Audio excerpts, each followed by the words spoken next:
नमस्कार। आप सबका बहुत बहुत स्वागत है। मुझे बहुत प्रसन्नता हो रही है हिंदी में ये अपना दूसरा कोर्स सत्र करते हुए। पिछली बार हमने आपको बताया था कि पॉडकास्ट का एक संस्कृत नाम, हिंदी नाम हमने निकाला है कोर्स सत्र। अभी तक हम केवल एक कर पाए थे, वो आपने देखा ही होगा। वो नारी शक्ति के ऊपर था और बहुत दिन हो गए, लेकिन हम भूले नहीं थे। हमारे दिमाग में, हमारी इच्छाओं में ये बिल्कुल था, लेकिन समय की हमारे पास बहुत कमी होती है। लेकिन आज समय निकालकर हम अपना दूसरा हिंदी का कोर्स सत्र लाए हैं और आज हम बात करेंगे वर्ण जाति की, या उसकी कास्ट। जिसको आप सब कास्ट के नाम से जानते हैं। नमस्कार, मैं सुमेधा जनीवा से, और हमारे साथ में है उत्कर्ष सिंगापुर से। सिंगापुर से। तो हम्म। हिंदी के जो हमारे होते हैं कोर्स सत्र, उसमें मैं थोड़ा सा आगे का एक रोल ले लेती हूँ, क्योंकि हिंदी में इतने सहज नहीं है उत्कर्ष जी। वैसे इनकी हिंदी अच्छी है, लेकिन इतने सहज नहीं है। तो शायद हम आप मुझे थोड़ा सा ज्यादा सुनेंगे, लेकिन मैं चाहती हूँ उत्कर्ष कि आप भी जो भी कहना चाहें वो कहें, जिस हम्म। जैसी भी भाषा में आप कहना चाहें आप कहें। हम हाँ, और मैं आपसे क्वेश्चन भी पूछने वाला हूँ। हाँ, बिल्कुल। हम्म। आप सवाल भी हम्म। पूछिए। अगर कुछ हम्म। शब्द अंग्रेजी के या किसी और भाषा के आ जाते हैं तो आने दीजिए, हम्म। क्योंकि ठीक है। हमारा काम है कम्युनिकेशन का। हम चाहते हैं कि हमारी बात लोगों तक पहुंचे। वैसे अगर मैं सच कहूं तो क्लिष्ट भाषा से मुझे अत्यंत प्रेम है, किंतु सारी दुनिया को प्रेम नहीं है, और सारी दुनिया शायद इसे पसंद भी तो नहीं सारी करती तो है। समझ में नहीं आती है। हो सकता है। तो हम मेरे इस प्यार से हम दूर रहेंगे, हम क्लिष्ट भाषा का उपयोग नहीं करेंगे और बोलचाल की भाषा का अप्रोच हम प्रयोग करेंगे।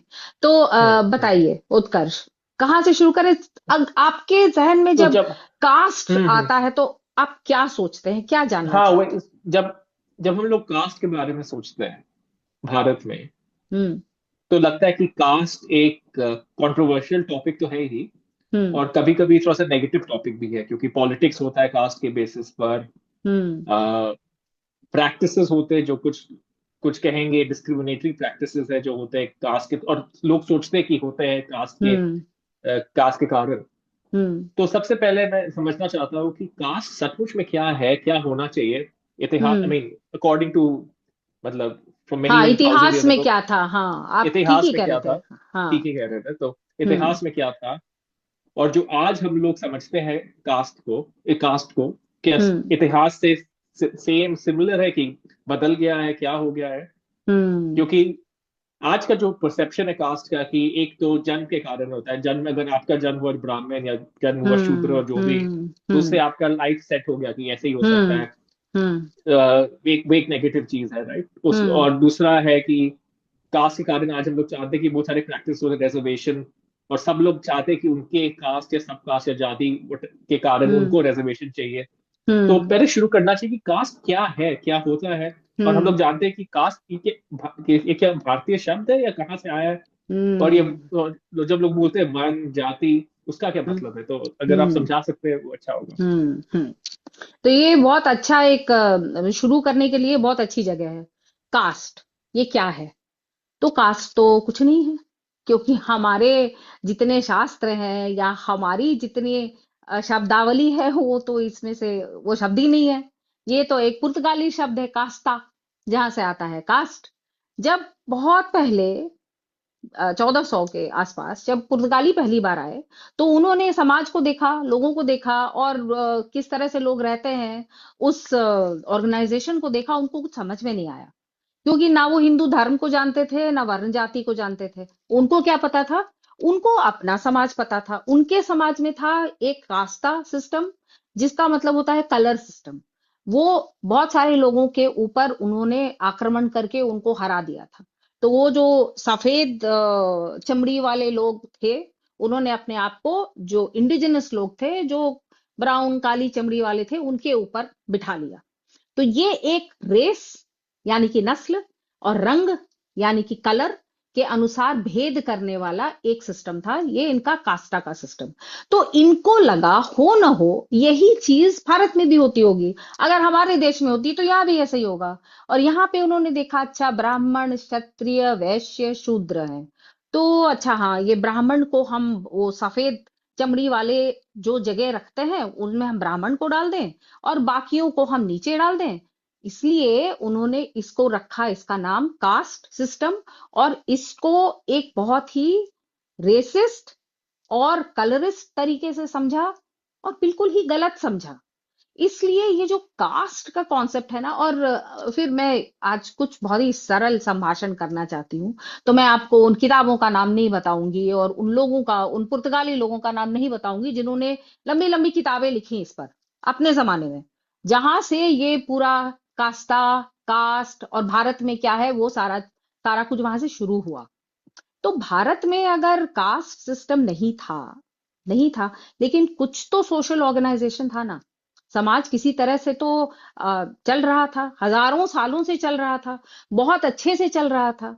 ये आपको मैंने अलग अलग कॉन्टेक्स्ट में बताया है कि प्राचीन भारत के समय, अगर आप देखेंगे कुछ ओईसीडी स्टडीज हुई हैं कि दुनिया के अलग अलग भागों में कितना जीडीपी किस भाग से आता था। तो प्राचीन भारत में इसी संरचना के साथ, इसी सोशल ऑर्गेनाइजेशन के साथ पूरे दुनिया का 33%, यानी कि वन थर्ड, एक तिहाई भारत से आता था। तो ये एक डिसऑर्गेनाइज समाज जिसमें किसी को कुछ पता नहीं कि क्या करना है, कुछ ऑर्गेनाइज वे में काम नहीं हो रहे हैं, वो तो ये कर ही नहीं सकता है। अगर 33% दुनिया का जीडीपी, मैं आपको बताऊंगी कि आप ओईसीडी के पेज पर जाकर अगर देख लें एंगस मैडिसन के हिस्टोरिकल फिगर्स ऑफ जीडीपी, वहां आपको ये मिल जाएगा, ये आंकड़े मिल जाएंगे। तो फिर एक कुछ तो था ही वहां पर, वो क्या था? क्या वो यही था कि कुछ भागों में बांट दिया गया था पूरे समाज को, उसके बाद जिसका जन्म जिस भाग में होता था उसी में वो रहता था, वो बिल्कुल कड़ा और रिजिड था, कोई इधर से उधर हिल नहीं सकता था। उसके जो सामाजिक स्थिति थी वो एकदम फिक्स थी, उसका कुछ नहीं हो सकता था। कुछ लोग ऊपर बैठे थे, ब्राह्मण क्षत्रिय, और मजे लूट रहे थे, पूरे समाज का फायदा उठा रहे थे। और बाकी नीचे वैश्य काम कर रहे थे, और शूद्र जो हैं उनकी तो दशा बहुत खराब थी। हर तरह का सोशल, स्पिरिचुअल, हर तरह का डिस्क्रिमिनेशन, हर तरह से उनके साथ गलत ही होता था। अगर ऐसा सच था या ऐसा सच होता, तो फिर हमें मान लेना चाहिए कि जो हिंदू धर्म है वो इसको सैंक्शन करता है। हिंदू धर्म बिल्कुल उसमें निहित है इस तरह से भेदभाव करना। तो क्या हम ये माने? इस सवाल का जवाब देने के लिए हमको थोड़ा सा और जानना पड़ेगा कि अगर कास्ट नहीं था तो क्या था? ये जाति वर्ण व्यवस्था क्या थी? यह जाति वर्ण व्यवस्था, हर जो राजा था वो उसका ये काम था कि समाज में जाति वर्ण व्यवस्था का ख्याल रखे। वर्ण जाति व्यवस्था और आश्रम सिस्टम, इसी तरह से समाज ऑर्गेनाइज था। तो ये वर्ण क्या थे? ये वर्ण वही थे, ब्राह्मण क्षत्रिय वैश्य और शूद्र। लेकिन इनमें क्या इस तरह का कुछ ऊपर नीचे का भाव था? क्या ये था कि जितनी समाज के जितने प्रॉस्पेरिटी है, जितने रिचेस हैं, जो भी हैं, वो एक ही के पास रहते थे, एक ही वर्ग के पास? ऐसा कुछ नहीं था। ये अगर आप कह सकते हैं, जो आपने एक बार कहा भी, वो ऑक्यूपेशन के अनुसार बटा हुआ था। कौन क्या काम करता था उस हिसाब से ये सारी चीजें बटी हुई थी। आप मनुस्मृति पढ़ लीजिए या अर्थशास्त्र पढ़ लीजिए या धर्मशास्त्र पढ़ लीजिए, उन सब में ये आपको बताएंगे कि काम के अनुसार ये सारे डिवाइडेड थे। तो काम, अगर जैसे ब्राह्मण का काम था पढ़ाई करना, यज्ञ करना, दूसरे लोगों के लिए भी यज्ञ करना। क्षत्रिय का काम था समाज को बचाना, यज्ञ भी करना और दूसरे लोगों की रक्षा करना, ये क्षत्रिय का काम था। वैश्य का काम था एग्रीकल्चर, कॉमर्स। और शूद्र का काम था बहुत तरह के सर्विस और आर्टिजन, आर्ट्स, क्राफ्ट्स एंड, और आज के दिन में हम जिसको विज्ञान बोलेंगे, जिनको हम साइंटिस्ट बोलेंगे, वो सारे काम थे शूद्र के। तो उसको जैसे कुशी लव बोलते हैं, कुशी लव इन अ सेंस वो है आर्टिस्ट और साइंटिस्ट। तो आज के दिन में शूद्र को एक खराब शब्द समझते हैं, पर शूद्र एक खराब शब्द है ही नहीं। आप उसके व्याख्या पढ़िए धर्मशास्त्र में, अर्थशास्त्र में, वो बिल्कुल ही खराब शब्द नहीं है। और शूद्र का नाम लीजिए तो हमारे दो हैं पिलर्स हमारे सभ्यता के, रामायण और महाभारत, दोनों ही शूद्रों द्वारा लिखे गए हैं, महर्षि वाल्मीकि और महर्षि वेदव्यास। तो आप इस समाज को क्या तो कहेंगे? वो ब्राह्मण नहीं थे? नहीं, वो ब्राह्मण नहीं थे, बाय बर्थ ब्राह्मण नहीं थे, जन्म से ब्राह्मण नहीं थे। क्योंकि वेद व्यास की हम्म क्या कहानी है, उनकी माता तो वो थी ना, वो मछली वालों के गांव की एक बहुत ही सुंदर स्त्री थी। तो उनका हम्म। जन्म तो एज एन इलेजिटिमेट सन हुआ था, फिर वो बड़े हो गए थे, फिर वो पढ़ाई करने चले गए और वो बड़े होकर वेद व्यास बन गए, ये कहानी महाभारत में। और वाल्मीकि तो डाकू थे, वो डाकू से ऋषि बने। हम्म। दोनों में से तो एक भी तो ब्राह्मण नहीं थे। ये जो ये जो वर्ण है, तो वो जन्म के बेसिस पे नहीं है नहीं, जो आप बोल रहे हैं? नहीं। तो तो तो ये है देखिए, कि जो जो काम आप करते हैं वो आपका वर्ण हुआ क्या? इससे थोड़ी सी ज्यादा हम्म थोड़े से ज्यादा डेप्थ में हमें जाना पड़ेगा। वैसे हम्म देखिए उत्कर्ष, मैं ये बता दूं कि इस बात पर बहुत सारे ऐसे ट्रेडिशनल लोग हैं जो मेरी बात नहीं मानेंगे, और हम्म। वो मुझे यही कहेंगे कि नहीं, आपकी बात एकदम गलत है। जाति जो है वो केवल और केवल जन्म से ही निर्धारित होती है। लेकिन वो ऐसा क्यों कहते हैं ये मैं नहीं ठीक से समझ पाई हूं, क्योंकि मैं खुद पढ़ती हूँ शास्त्र, और मैं खुद हम्म उनको संस्कृत में पढ़ती हूँ और समझती हूँ। तो मैंने कहीं ये नहीं पाया है लिखा हुआ कि आपकी जो जाति है वो जन्म से निर्धारित होती। आप ऋग्वेद ले लीजिए, आप महाभारत ले लीजिए, आप बहुत सारी पुरानी कहानियां ले लीजिए, पुराने शास्त्र ले लीजिए, उनमें बहुत सारी कहानियां हैं उन लोगों की। मान लीजिए जन्म हुआ एक राजा के खानदान में, मतलब आप हुए राजकुमार लेकिन आप बन गए सन्यासी। आपका हम्म। जन्म हुआ ब्राह्मण के परिवार में, ऋषि विश्वामित्र, वो फिर विश्वामित्र तो बहुत बड़े राजा थे, वो कैसे बन गए ब्राह्मण? तो इस तरह के जाति फ्लिपिंग, कि आपकी जाति कुछ और थी और आपने कर्म कुछ और किया तो आप कहीं हाँ। और चले गए। अब मैंने पहले भी हम्म ये एग्जाम्पल दिया, चंद्रगुप्त मौर्य। हम्म चंद्रगुप्त मौर्य हमारे देश के फाउंडेशनल फिगर है, हम्म और मौर्य साम्राज्य को उन्होंने एस्टैब्लिश किया। मौर्य साम्राज्य के ऊपर ही हमारा भारत आज उसी बेसिस पर टिका हुआ है। कौन थे चंद्रगुप्त मौर्य? शूद्र। चंद्रगुप्त मौर्य के सेनापति कौन थे? उनके सेनापति ब्राह्मण थे, शुंग परिवार था, पुष्यमित्र शुंग। तो आप देख रहे हैं, जो भी लिखा है कि अगर आप ये करते हैं तो आप ब्राह्मण हैं, आप वो करते हैं तो आप क्षत्रिय हैं, ये सब आपके कर्म पर निर्धारित था। अब मैं आपको एक थोड़ी देर के लिए भगवत गीता पे ले चलूंगी। तो माफ कीजिएगा, कभी कभी ये सारी चीजें बहुत ज्यादा कॉम्प्लिकेटेड हो जाती हैं, लेकिन मैं ये मेंशन जरूर करूंगी, केवल चैप्टर मेंशन करूंगी।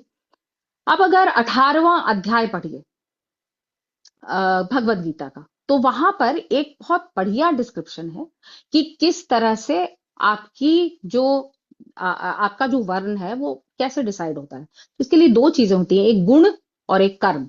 गुण क्या है? वो आपके अंदर की क्वालिटीज हैं, और वो क्वालिटीज का भी एक डिस्क्रिप्शन होता है, वो 3 तरह की होती हैं, छोड़िए अभी हम उसमें नहीं जाते हैं। पर उन क्वालिटीज के अनुसार ही आपका डिवीजन होता है इनटू आप कौन से वर्ण में हैं। और दूसरी क्या बात होती है, केवल आपके अंदर एक क्वालिटी होने से नहीं, आपने उसका आप प्रयोग कैसे किया। मान लीजिए कि आप बहुत बड़े, आपका दिमाग बहुत तेज है, बहुत बड़े इंटेलेक्चुअल हैं, पर आपने जीवन भर कुछ नहीं किया, ना कुछ पढ़ा ना लिखा ना कुछ नहीं किया, तो फिर आप ब्राह्मण नहीं बनेंगे। लेकिन अगर आपके अंदर वो गुण है, आपके अंदर वो विद्वत्ता है, आपने उसका प्रयोग किया, आपने ज्ञान अर्जन किया, फिर आपने कुछ लिखा, आपने लोगों को पढ़ाया लिखाया, फिर आप बने ब्राह्मण। तो ये जो जन्म वाली थ्योरी है कास्ट की, बर्थ थ्योरी ऑफ कास्ट, इसको अलग हटा दीजिए। गुण और कर्म आधार हैं जाति और वर्ण के। और ये तो एक बहुत ही फिलोसॉफिकल बेसिस पर है ना कि हमारे अंदर क्या क्वालिटीज हैं, फिर हमने क्या काम किया। बट इन प्रैक्टिस क्या होता था? इन प्रैक्टिस यही होता था कि आप जो काम कर रहे हैं उसके आधार पे आपकी जाति है, और ये जाति जो है ये एक ग्रुप होता था, एक साथ एक जैसा एक ही काम करने वाले लोगों का। और इसमें बहुत सारे फायदे थे ना। ये कुछ कुछ किताबें हैं, जैसे कास्ट एज सोशल कैपिटल एक किताब है, उसको पढ़िए तो वो बहुत अच्छा डिस्क्रिप्शन है कि इसके इकोनॉमिक फायदे क्या क्या थे। मान लीजिए हम सब, हाँ, पूछिए, कुछ सवाल था आपका। नहीं नहीं, मैं बोल रहा था कि आज सब बहुत सारे लगता है कि बहुत सारे करियर ऑप्शन है, यहाँ से वहां ट्रैवल कर सकते हम्म। हैं हम्म। आजकल मॉडर्न वर्ल्ड में। हाँ।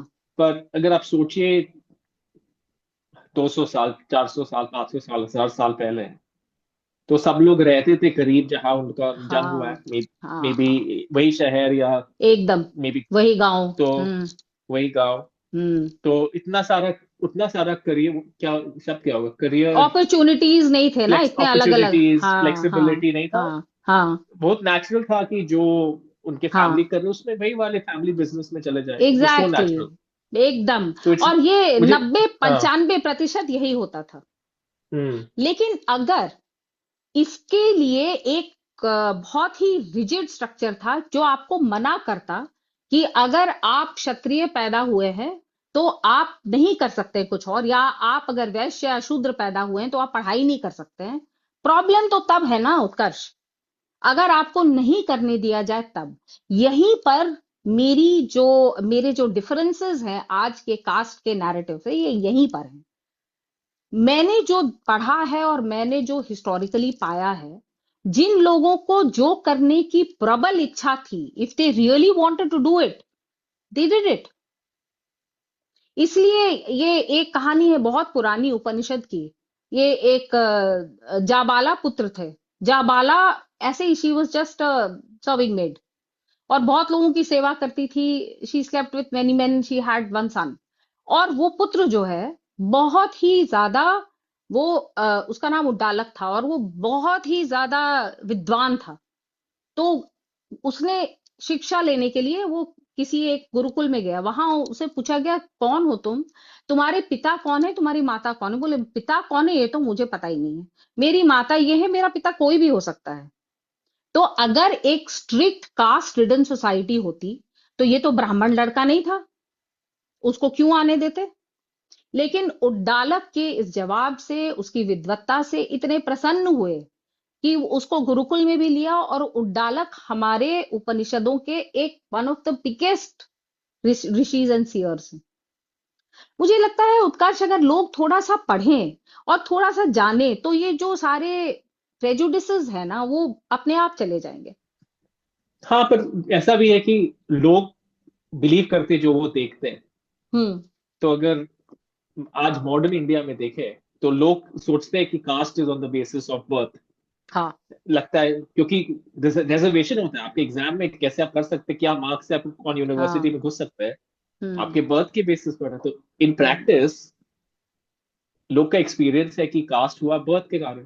तो hmm. I think you can't blame people also, it's like जो हुआ है, जो मॉडिफिकेशन या डाइल्यूशन या हाँ। तो ये तो नॉट आप इवन बहुत डाइल्यूशन। एक बड़े ही अच्छे सवाल की तरफ जा रहे हैं। अब आप ये भी पूछ सकते हैं उत्कर्ष कि ये क्यों और मैं कैसे पूछने हुआ। वाला हूँ हाँ। कैसे हुआ। कैसे हुआ और क्यों हुआ, ये दोनों हम्म बातें बहुत ही ज्यादा अहम है, बहुत इंपॉर्टेंट है कि ये कैसे हुआ।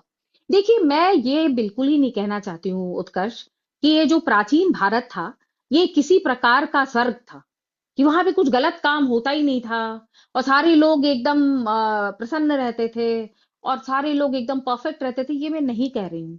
प्राचीन भारत के अपने थे, अपनी समस्याएं थी। और वहां भी देखिए सामाजिक कुरीति और सामाजिक, जैसा कि हमने पहले बहुत बात की है, बैड एक्टर्स हमेशा होते हैं, बैड प्रैक्टिसेस हमेशा होते हैं। बट क्या हम ये कह सकते हैं कि हिंदू धर्म में निहित है ये बैड प्रैक्टिसेस और बैड एक्टर्स?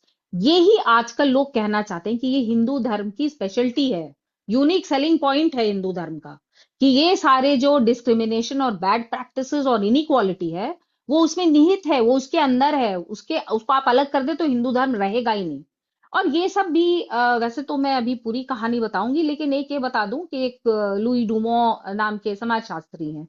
60 के दशक में उन्होंने एक किताब लिखी, होमो हायरार्किकस। उसमें उन्होंने ये खुल के कहा कि भारत देश केवल हायरार्की और डिस्क्रिमिनेशन का देश है, और हम फ्रांसीसी लोग, हम केवल इक्वालिटी, समानता के देश हैं। तो मैं आपको भारत के ये सारे गलत प्रैक्टिसेस पर एक किताब लिख रहा हूं, होमो हायरार्किकस, ताकि आप ये समझें कि हम कितने महान हैं, हम कितने इक्वल, कितने समान हैं। और इन लोगों को देखिए। और वो किताब, अगर मैं मॉडर्न पार्लेंस में बोलूं, तो हमारे यहाँ के समाज शास्त्रियों की बाइबल है, on the subject of caste. वहीं से सारे लोग सारी कुछ चीजें लेकर और काफी सारा आगे बढ़ चुके हैं। लेकिन मैं पूरी कहानी बताऊंगी। मैं पुर्तगालियों के बारे में तो आपको बताइए, वो आए, उन्होंने कुछ देखा, उन्होंने कास्ट शब्द काफी उन्होंने पॉपुलराइज कर दिया। उसके बाद धीरे धीरे और भी यूरोपियन देश आने लगे अंदर। फिर हमारे ऊपर बर्तानिया का आक्रमण हुआ, धीरे धीरे छोटा छोटा हुआ, बढ़ते बढ़ते देश का 30-40% उन्होंने अपने पास रख लिया और बाकी के राजाओं को कंट्रोल करने लगे। तो एक तरह से कहिए कि पूरे देश को काफी कुछ कंट्रोल करने लगे। अब उनका जो ये कॉलोनाइजेशन है, मैं इसका हिंदी शब्द इसलिए नहीं इस्तेमाल करूंगी क्योंकि उपनिवेशवाद शायद लोग समझेंगे नहीं, तो मैं कॉलोनाइजेशन ही इस्तेमाल करती हूँ। मेरे ख्याल से वो सही होगा, क्यों उत्कर्ष? हाँ, आपके पिछले शब्द को अभी तक सम- उपनिवेशवाद समझना थोड़ा सा लंबा छोड़िए। ही है। You ask me to repeat and I can't repeat the word. तो इसलिए मैं कॉलोनाइजेशन और डीकॉलोनाइजेशन यही शब्द इस्तेमाल करूंगी। उपनिवेशवाद है वैसे इसका हिंदी शब्द। तो कॉलोनाइजर्स जो आए, तो उन्होंने, उनको तीन चीजें चाहिए थी। ये कहते हैं वेस्टर्न हिस्ट्री में, गॉड, ग्लोरी एंड गोल्ड। वो अपने धर्म यानी क्रिश्चियनिटी को बढ़ाना चाहते थे, उनको इज्जत और शोहरत चाहिए थी, और उनको पैसे चाहिए थे। इन तीन चीजों के लिए वो सारी दुनिया में निकल के लोगों पे आक्रमण करते थे, उनको सही गलत चीजें प्रयोग करके हराते थे, हर तरह का डिसीट, हर तरह की चीजें करके उनको वश में लाने की कोशिश करते थे, और बहुत ज्यादा हद तक दे वर वेरी सक्सेसफुल। तो भारत के ऊपर भी कॉलोनाइजर्स का आक्रमण हुआ काफी। 1757 के बाद उनकी शक्ति बढ़ने लगी। 1857 में जब हमारी पहली फर्स्ट वॉर ऑफ इंडिपेंडेंस हुई, उसके बाद जो ईस्ट इंडिया कंपनी थी, उससे पावर लेकर क्वीन विक्टोरिया के पास चला गया, तो वो हमारी क्वीन हो गई, मतलब उस जमाने में। तो वहां पर जो यूरोप के और ब्रिटेन के मिशनरीज थे, उनकी इच्छा थी कि ये जो सारे, जिनको वो हीदन बोलते थे, हीदन लोगों को क्रिश्चियन बना दिया जाए। तो ये बनाने के लिए क्या करना था? ये जरूरी था बताना कि ये जो हिंदू धर्म है ये बहुत बेकार है और बहुत खराब है। तो उनका, मिशनरी लोगों की, ये एक hugely funded by the church and by the administration, ये एक काम था कि वो झूठ झूठ किताबें लिखें, बहुत सारी चीजों पे कुरीतियां, हिंदू धर्म की कुरीतियां। पिछले एपिसोड में भी हमने डिस्कस किया है कि ये सती पर झूठ, चाइल्ड मैरिज पर झूठ, उसी तरह से वर्ण जाति सिस्टम पर भी तरह तरह के झूठ लिखना शुरू हुए। और एक चीज कहते हैं जिसको कहते हैं एट्रोसिटी लिटरेचर। ये एट्रोसिटी लिटरेचर यानी कि ब्राह्मणों ने शूद्रों के ऊपर क्या क्या अत्याचार किए हैं, सच झूठ, ज्यादातर झूठ, ये बहुत ज्यादा पॉपुलर हो गए। कुछ कुछ नंबर्स बनाकर, कुछ कुछ करके वो ब्रिटिश पार्लियामेंट में उनको प्रेजेंट कर देते थे। तो एक ये, इसमें कंफ्यूज मत होइएगा, ये एक कॉन्सर्टेड थॉट आउट अटैक था ऑन हिंदू सोसाइटी।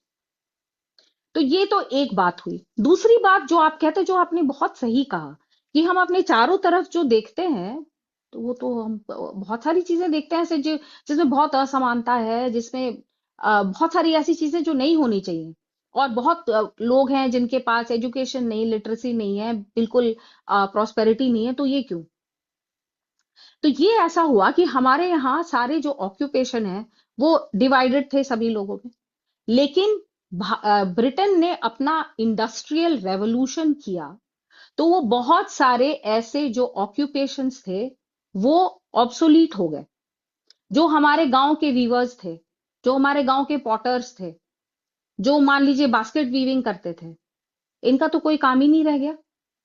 जो छोटे छोटे हट्स बनाते थे या छोटे छोटे बिल्डिंग्स बनाते थे, तो हमारे यहाँ तो इन सब लोगों के अलग अलग जाति थे। तो अपना इंडस्ट्रियल रेवोल्यूशन को फ्यूअल देने के लिए, अपनी प्रॉस्पेरिटी को बढ़ाने के लिए, ह्यूज स्वॉट्स ऑफ इंडिया के जो लोग थे जो ये सब काम करते थे, उन लोगों को अचानक उनके काम से काट दिया गया। और आप अगर पढ़ना चाहेंगे तो एकदम टॉर्चरस और बिल्कुल पढ़कर रोंगटे खड़े हो जाते हैं कि किस तरह से अपने ट्रेडिशनल ऑक्यूपेशन से निकाल देने के बाद इन लोगों का हाल क्या हुआ। अगर मैं पॉटर वीवर हूं और मुझे अब कपड़े वीव नहीं करने दिए जा रहे, तो मैं क्या करूंगी? मैं भूखी मरूंगी। तो इस तरह से, और एग्रीकल्चर का हाल तो ब्रिटेन ने टैक्स कर करके, उस पर तो उत्कर्ष हमें एक अलग एपिसोड ही करना होगा। Agriculture taxation, agricultural taxation by the British, जिसने बर्बाद कर दिया एग्रीकल्चर को, इंडस्ट्री को बर्बाद कर दिया। इंडस्ट्रियल रेवोल्यूशन दुनिया में हो रहा था, तो आगे जाने के बदले हम पीछे चले गए, क्योंकि जितनी चीजें होती थी उनको भी रोक दिया गया। और वो क्या चाहते थे हमसे? केवल रॉ मटेरियल्स, केवल रॉ मटेरियल्स हो, वो माइंस हो, मिनरल्स हो, कॉटन हो, वो सब अपने देश में ले जाकर फिर उसमें वैल्यू एडिशन करके मैनचेस्टर से कपड़े आते थे, फिर इंडिया में बिकते थे। जबकि भारत देश हजारों साल से टेक्सटाइल्स का वर्ल्ड कैपिटल था। तो आप फिर समझ रहे मैं क्या कह रही हूं?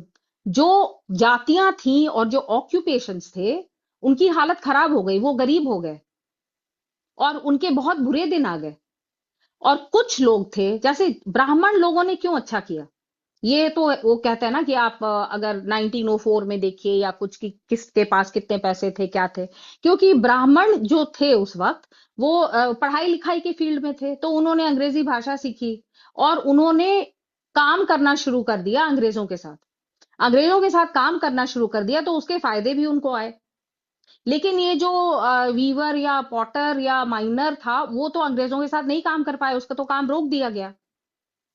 और ये जो wide spread poverty, famine and समाज में कंप्लीट डिसरप्शन, इसका ठीकरा ब्राह्मणों के ऊपर फोड़ा।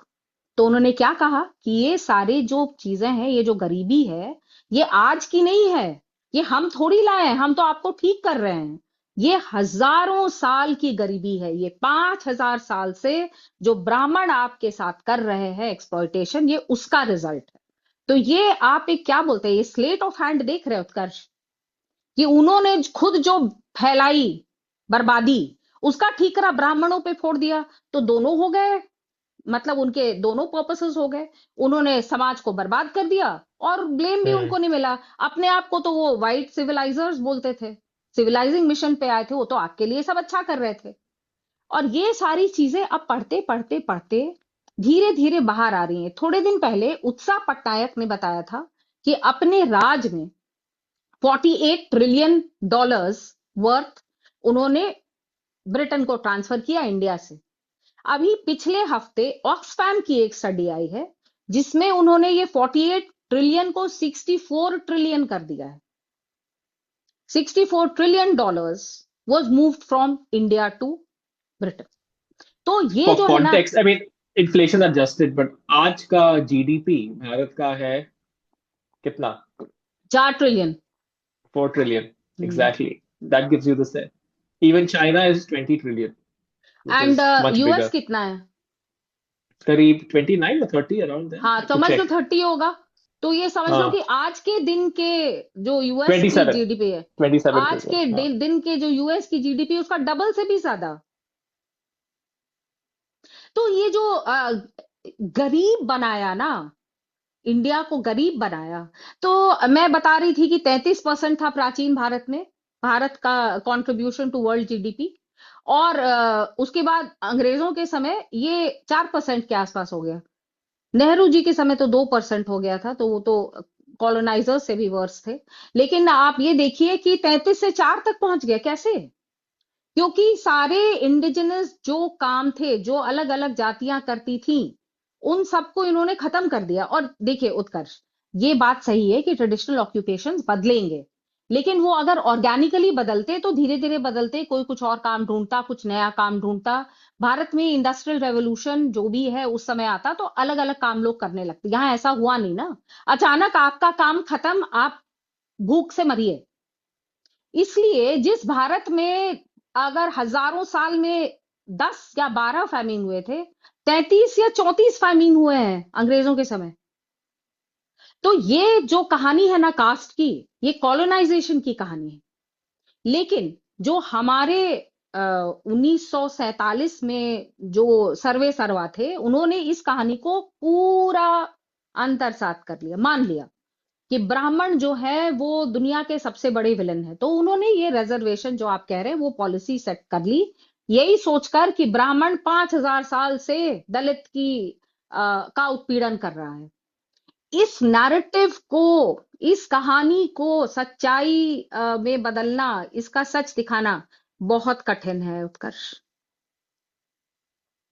क्योंकि 250 साल का लिटरेचर है हमारे पास, एट्रोसिटी हम्म। लिटरेचर, एंटी ब्राह्मण लिटरेचर एंड कास्ट हम्म। के ऊपर तरह तरह का लिटरेचर 250 साल का है।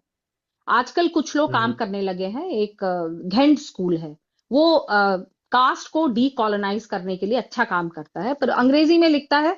हिंदी में मैं सोचूंगी कि मैं क्या आपको दे सकती हूँ रेफरेंस, वरना अंग्रेजी में जो घेंट स्कूल के लोग हैं उन लोगों का काम बहुत अच्छा है ये डीकॉलोनाइज करने में। हम्म। समय लगेगा। और आई आई थिंक रिसर्च के से ज्यादा आई थिंक पॉपुलर कल्चर में होना चाहिए, क्योंकि जो हाँ, सब इम्प्रेशंस है, मतलब picture, movies, picture, Netflix, TV show, amazon हाँ, प्राइम, वो सब से होता है ये हाँ, सब। हाँ। क्योंकि और रिसर्च पढ़ने का पेशेंस बहुत कम लोग को है, पढ़ने का पेशेंस बहुत कम लोग को है, so you need something more engaging.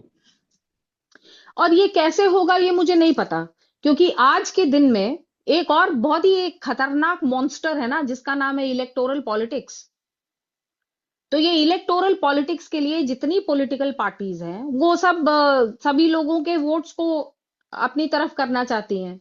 तो ये जो जिनको अब हम नए पार्लेंस में schedule caste, schedule tribe, OBC, SC ST वगैरह बोलने लगे हैं, उनके वोट्स बहुत इंपॉर्टेंट हैं। तो कहां से ये रिजर्वेशन को बंद करने का भी आइडिया आएगा? नहीं आएगा, आ ही नहीं सकता है, क्योंकि जो भी पार्टी ये करेगी वो it will be wiped out. आज के दिन में उत्कर्ष, जो हाल है भारत देश में, कि अगर मैं कुछ बोलूं बी आर अम्बेडकर के बारे में तो हो सकता है कि जब मैं अगली बार दिल्ली जाऊं तो मुझे सीधा जेल ले जाया जाए। It has happened to a friend of mine in Maharashtra. And वो अम्बेडकर के बारे में भी नहीं, she was saying something about some other Dalit leader, and she had to apologise and hide in her house because she, क्योंकि उसने कुछ फैक्ट्स पॉइंट आउट कर दिए। तो इसलिए मैं भी डरती हूँ, मैं भी नहीं बोलूंगी। पता चला अगली बार मैं दिल्ली एयरपोर्ट पे उतरी तो मुझे पकड़ के जेल ले गए। आज के दिन में रिजर्वेशन, दलित पॉलिटिक्स की शक्ति इतनी है कि हम ये जो अभी भी वार्तालाप कर रहे हैं ना, ये खतरनाक वार्तालाप है उत्कर्ष। हम दोनों रहते नहीं है देश में, इसलिए हम शायद कर पा रहे हैं। आजकल ये अभिव्यक्ति की आजादी इस विषय पर जीरो है, बिल्कुल ही नहीं है। लेकिन मैं इस एपिसोड में बस इतना ही बताना चाहती थी कि जो सच्चाई बताई गई है आपको वो सच्चाई नहीं है। और जितनी सारी कुरीतियां और समाज में आज के दिन में आपको प्रॉब्लम्स और इश्यूज दिखते हैं, सबकी जड़ में कास्ट नहीं है, सबकी जड़ में जाति और वर्ण नहीं है। बहुत सारे जो प्रिय उदाहरण हैं, यहाँ पानी नहीं पीने देते हैं, यहाँ इधर नहीं जाने देते हैं, वहां उधर नहीं जाने देते हैं, ये कभी किसी ने इतिहास में जाकर नहीं देखा है कि उन चीजों का कारण क्या है। बगैर सोचे समझे, this is because of caste, everything is because of caste. अभी आज ही एक मेरी मित्र हैं, सहेली, उन्होंने मुझे कहा कि वो आर्ट पढ़ना चाह रही थी, आर्ट इन इंडिया। तो उन्होंने एक वेस्टर्न यूनिवर्सिटी का सिलेबस मंगवाया। आर्ट इन इंडिया के सिलेबस में केवल कास्ट था। क्यों? क्योंकि ये काफी मिशनरी एजेंडा को, वेस्टर्न एजेंडा को सूट करता है, कन्वर्जन एजेंडा को सूट करता है। तो ये आप बहुत बार ये भी पाएंगे कि ये लोग कहते हैं कि हाँ, भारतीय महाद्वीप में, इंडियन सब कॉन्टिनेंट में बहुत सारे लोग हिंदू से मुसलमान बने और क्रिश्चियन बने। क्यों बने? इसलिए नहीं कि उनको कुछ कोर्स फोर्स किया गया, क्योंकि हिंदू धर्म उनको बहुत मैलट्रीट मिसट्रीट करता था, उनके साथ बहुत ही खराब बिहेवियर था, तो उनको बनना पड़ा, दूसरा धर्म उनको धारण करना पड़ा, लेना पड़ा। ये एक झूठ है जो कि बहुत कन्वीनियंट है, आज के दिन भी कन्वर्जन के लिए कन्वीनियंट है, और ये बहुत हो रहा है। तो ये जो कारण थे ना इस तरह की गलत कहानी को, रॉन्ग नैरेटिव को पुश करने का, वो कारण आज भी है। इलेक्टोरल पॉलिटिक्स भी है, वेस्टर्न सुप्रीमेसी एंड कॉलोनाइजेशन का एजेंडा भी है, कन्वर्जन का एजेंडा भी है, ये सारे अभी तक है। तो मैं तो बहुत इस बारे में बहुत ज्यादा आशा नहीं है मुझे कि ये कहानी बदलेगी जल्दी, लेकिन हमें अपनी कोशिश, अपना प्रयास करते रहना है। हम तो सच्चाई सामने लाएंगे ही, और शायद कभी कहानी बदल भी जाएगी, सच्चाई सामने आ भी जाएगी। आखिर हम क्या करते हैं? ये क्या है? इतिहास का पर्दाफाश, यही नाम है हमारे पॉडकास्ट का हिंदी में। तो ये लीजिए, ये है पर्दाफाश। हम्म। हाँ, अगर लोग को और पढ़ना चाहे हिंदी में, क्या आप रेकमेंड किए थे ना दो सारे बुक्स? हम्म। नहीं, मैं एक्चुअली अंग्रेजी में रेकमेंड की थी, अंग्रेजी में उत्कर्ष। रेकमेंड किए थे, हिंदी में? हम्म। हिंदी में मुझे ढूंढना पड़ेगा कि कौन लिख रहा हम्म। है, क्योंकि हम्म। वैसे भी हिंदी में शोध बहुत अच्छा नहीं हो रहा है, उत्कर्ष, आज के दिन में। तो हम्म। शायद ढूंढना पड़ेगा, शायद ना भी मिले। और ये शोध और इन लेखों की शायद हमें जरूरत है। तो अगर कोई शोधकर्ता सुन रहा है तो लिखिए, इन बातों पे लिखिए। धर्मशास्त्र पढ़िए, अर्थशास्त्र पढ़िए, इतिहास पढ़िए, और उनमें से सच्चाई निकाल कर शोध करिए, लेख लिखिए। अभी तुरंत उत्कर्ष हिंदी में कोई रेफरेंस मुझे सूझ नहीं रहा है। हम्म। लेकिन ये जो किताबें मैं ये घेंट स्कूल वाली बोल रही हूँ, मैं ये देखूंगी कि इनके जो ट्रांसलेशन है हिंदी में, ये मिलते हैं कि नहीं। अगर इनके हिंदी हम्म। ट्रांसलेशंस मिलते हैं तो भी ठीक है। और अगर और नहीं तो ना, ये राजीव मल्होत्रा की किताबें पढ़िए, अगर हिंदी में मिलेंगी तो। ये एग्जैक्टली वर्ण और जाति पे नहीं है, थोड़ी थोड़ी और चीजों पर भी है, लेकिन वो काफी हम्म। कुछ डील करते हैं इससे। राजीव मल्होत्रा, उनकी बहुत सारी किताबें हैं भाषा पर और एकेडमिक्स में। जिस तरह का मैं बता रही हूँ ना, वो लुई डूमो का मैंने एग्जाम्पल दिया था, और जिस तरह से हम्म। एकेडमिक्स को टेक ओवर कर लिया है कास्ट नैरेटिव ने, इन चीजों का ये बहुत अच्छे से विवेचन करते हैं। तो उनकी किताबें अगर हिंदी में मिले तो आप पढ़ लें। और बाकी मैं ढूंढ कर बताऊंगी, वैसे आ नहीं रहे जहन में, कोई नाम नहीं आ रहे। ठीक है। जब हम इतिहास का पर्दाफाश करते हैं तो वो सब नई नई चीजें बाहर आती है ना। और मैं तो हम्म। खुद पढ़ती हूँ धर्मशास्त्रों को, और मैं खुद पढ़ती हूँ सभी इतिहास के प्राइमरी सोर्सेस को। तो शायद मुझे ही लिखना पड़ेगा, उत्कर्ष। आपका नया प्रोजेक्ट, जब आपको हाँ। टाइम मिले। हाँ। नहीं, मैं इतिहास पर एक किताब तो लिखने जा रही हूँ, पर वो अंग्रेजी में लिख रही हूँ। अभी जो किताब है, एक दो, उसके हम्म। बाद वो किताब लिखने जा रही हूँ, पर वो अंग्रेजी में। तो किसी से हम्म। मतलब उसको मैं हिंदी में भी लिखूंगी, मुझे लगता है। हम्म। चैट जीपीटी ट्रांसलेशन, क्या कहते हैं? Chat GPT has its own biases. हाँ। तो उत्कर्ष, ये जो मैं विश्व हिंदी दिवस बता रही हूँ, उसमें कुछ हम्म। हिंदी के पोएम्स को ट्रांसलेट किया हम्म। इंग्लिश में किसी ने, और चैट हम्म। जीपीटी की मदद ली। तो जो बायसेस आप कह रहे हैं ना, वो इतने हम्म। ज्यादा ऊपर उठकर आ गए कि हमको बहुत कुछ हम्म। बदलना पड़ा। तो हम्म। अब chat GPT is trained by western sources, तो अब क्या किया जाए? हम्म। बट उत्कर्ष, क्या आप संतुष्ट हैं? आर यू सेटिस्फाइड जो भी आपने अभी सुना उससे, या कोई और सवाल है दिमाग में? नहीं, I think message, I mean, जन्म बेस्ड नहीं होने का जो था कि जन्म के caste is not birth based, वो तो एक मैसेज पता हम्म। चला। हम्म। और और ब्रिटिश। ये भी कहना जरूरी है उसके साथ उत्कर्ष, कि वो हम्म हमारे धर्मशास्त्र में hmm it's not birth based, लेकिन हम्म। व्यावहारिक तरीके से इन प्रैक्टिस, आज इन के दिन में प्रैक्टिस, यस। खासकर, आज के दिन में हम्म खासकर वो आपसे चिपक ही जाता है। लेकिन हम्म। ऐसा हमारे शास्त्रों ने, हमारी संरचना ने ऐसा नहीं सोचा था। वो गुण और हम्म कर्म के बेसिस पर ही, on the basis of what you do, hmm. On the basis of what you do आपकी जाति और वर्ण डिसाइड होती थी। और ये मैं हम्म थोड़ा सा भूल गई कहना, कह दूं कि जो जाति थे वो अलग अलग वर्ण को बिलोंग करते थे अलग अलग टाइम पर। जैसे वो कायस्थ, मैं कायस्थ हूं, हम्म आप कायस्थ हैं, मैं बहुत बार उदाहरण दी हूं। तो हम्म कायस्थ जो है वो कभी राजा भी होते थे, कभी मंत्री भी होते थे, कभी हम्म एग्रीकल्चरिस्ट भी होते थे, कभी शूद्र भी होते थे, हर हम्म कुछ होते थे। तो ये एक जाति है। और ये सारे वर्णों में ऊपर नीचे, इधर उधर, लोकल और रीजनल सर्कमस्टेंसेस के अनुसार ऊपर नीचे होती रहती थी। तो ये हम्म रिजिड और इनफ्लेक्सिबल सिस्टम नहीं था, ये एक सामाजिक संरचना थी जो लचीली थी, हम्म जो बदलती थी, हम्म आपके सर्कमस्टेंसेस के अनुसार बदल जाती थी। हम्म।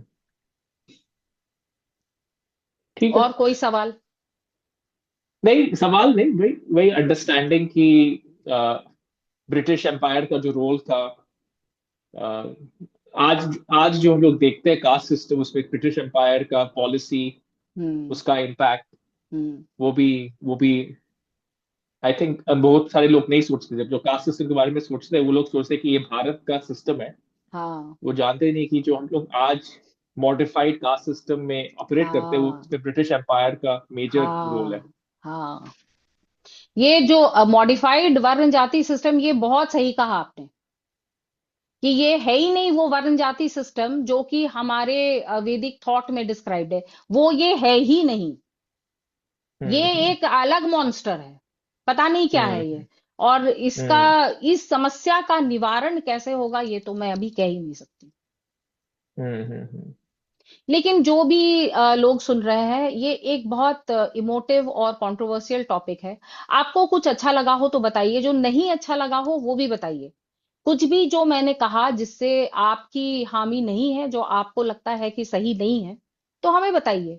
हम आपके जितने सवाल हैं, जितनी सारे आपके समस्याएं हैं जो हमने कहा उससे, उन समस्याओं का भी निवारण करेंगे। आपको कुछ और समझने की इच्छा या जरूरत है तो और समझाएंगे। उत्कर्ष, हम और भी इसके ऊपर एपिसोड कर सकते हैं अगर सवाल आए तो। हम्म। हाँ हाँ, एकदम। इसलिए ये एक ओपन इनविटेशन है। अपने, जिसको अंग्रेजी में कहते हैं ना, bouquets and brick bats, bring them on. जो अच्छा लगा वो बताइए, जो नहीं अच्छा लगा वो भी बताइए। और हम अपनी पूरी कोशिश करेंगे कि हम आपको और भी अच्छी तरह से समझाएं, और भी अच्छे हम आपको प्रमाण दें। क्योंकि इतिहास का पर्दाफाश यहाँ हम प्रमाण के हम्म साथ करते हैं, आंकड़े और हम्म प्रमाण के साथ करते हैं। आज के लिए क्या इतना ही काफी है उत्कर्ष? हम्म चलिए, हमने अपना ये दूसरा हिंदी का कोश सत्र किया। आप लोगों को पसंद आएगा तो हम और भी करेंगे। पहले वाले का हमें बहुत अच्छा फीडबैक मिला। बहुत सारे लोगों ने मुझे फोन किया कि उन्हें बहुत पसंद आया, जो एकदम सीधी बात हमने की थी पिछली बार, नारी शक्ति के बारे में, प्राचीन भारत में नारी शक्ति। तो आप हमें सपोर्ट करते रहिए, तो हम आगे और भी काम करते रहेंगे। नमस्कार, धन्यवाद।